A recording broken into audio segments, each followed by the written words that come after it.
S'agissant des défis auxquels se trouve confronté notre pays au moment d'aborder la nouvelle année, il sied de souligner l'urgence de répondre aux attentes des jeunes.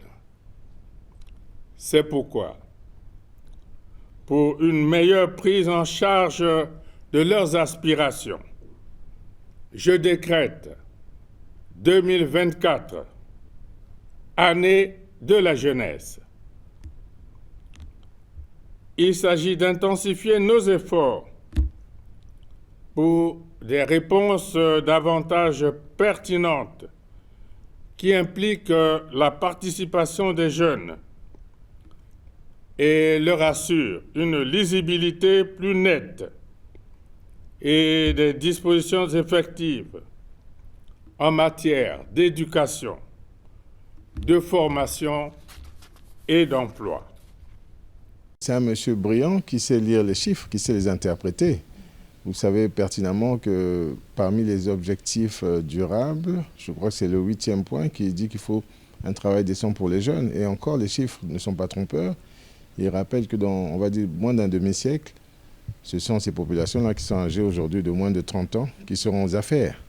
En Afrique, on est pratiquement 70%, c'est une population qui est jeune. Donc évidemment, il faut donner de l'entrain, il faut donner de l'allant à cette jeunesse pour que vraiment elle prenne le flambeau. C'est simple comme bonjour, quoi. Après cette annonce, tout le monde se pose la question sur la faisabilité. Vous, comment est-ce que vous voyez des choses? Non, vous savez qu'en réalité, on continue à articuler le programme de société du chef de l'État, la marche vers le développement. Donc les jeunes ont vraiment une part importante dans ce projet. Et c'est eux qui doivent d'ailleurs le tenir. Donc ça va de soi. Pour nous, on est dans la continuité.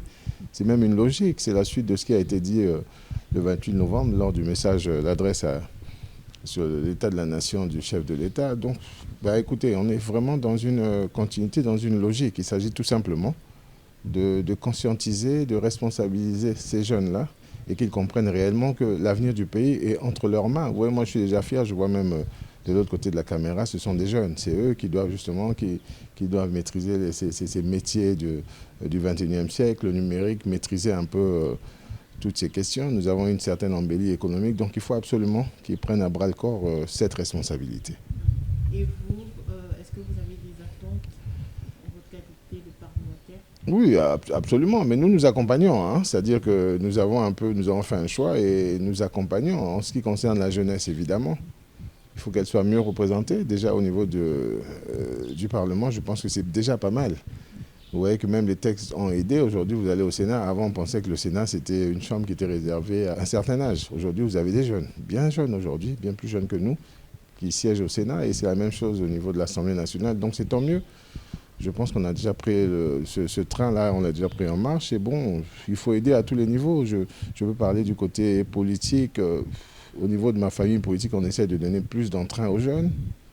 Au niveau de mon siège aussi, la jeunesse est largement représentée. En fait, c'est elle qui a les clés de notre avenir de demain. Donc, je pense qu'on doit tous s'aligner sur cette logique. Et il n'est que logique que le chef de l'État, justement, fasse de 2004 l'année de la jeunesse. Mais en réalité, comme je l'ai dit tantôt, ce n'est qu'une suite logique parce que la jeunesse est déjà cataloguée, est déjà prise en main, est déjà sensibilisée. Il faut aller encore de manière plus vive.